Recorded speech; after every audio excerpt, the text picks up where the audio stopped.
Alright, so suddenly your casting sucks. Why? Well, I'm going to give you 3 reasons. Alright, so reason number 1, let me just play a scenario for you. You just got your new rod, you take it out and you're just bombing the lures out there. I mean, 100, 120 feet, no problem. And not only are you bombing them, your accuracy is really good. Woo-wee, Bubba! Did you see that cast? That's going to catch a fish for sure. And then as the days go on, trip after trip, day after day, cast after cast, you might not realize it, but your casts are getting shorter and shorter. You're getting less accurate, and you might even start breaking off a few fish until suddenly, what in tarnation's wrong with this thing? And that's because, my friends, you got a dirty rod. But don't worry, I'm going to show you how to fix it.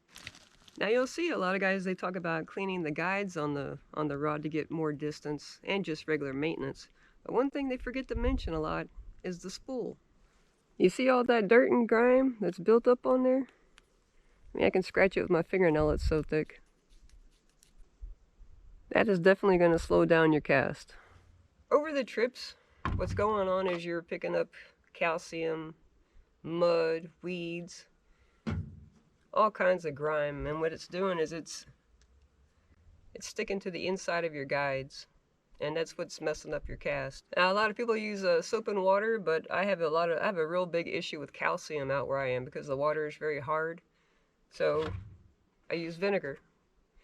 It's safe for your rod, takes off all the grime including the calcium, and about everybody has vinegar in their house, so it's readily available. All I do is pour a little capful.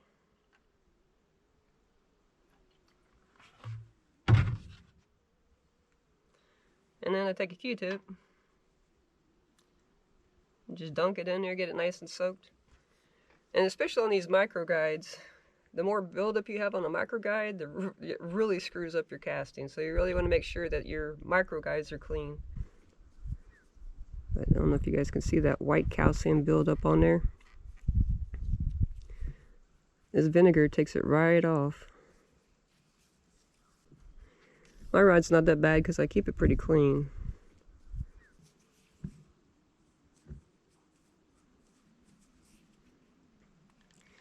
So after you hit all your guides, you're going to let that dry. And then this is a good time to do your spool. It's a lot easier if you just take it off.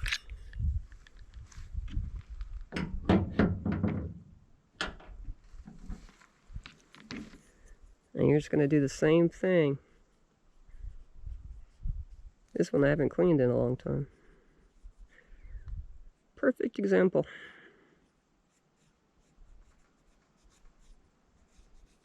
You can see it takes it right off.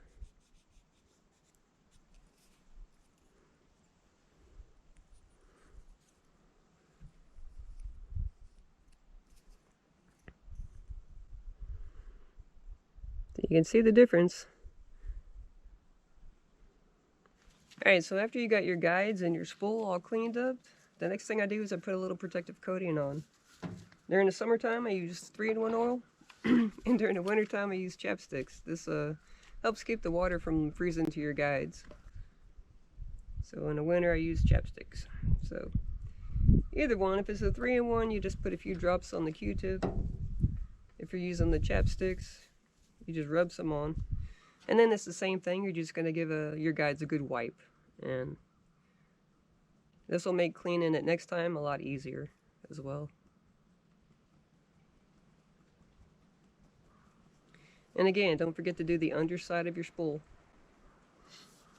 Reason number 2 that you're probably not getting as much distance as you normally do is that you're using a half full spool.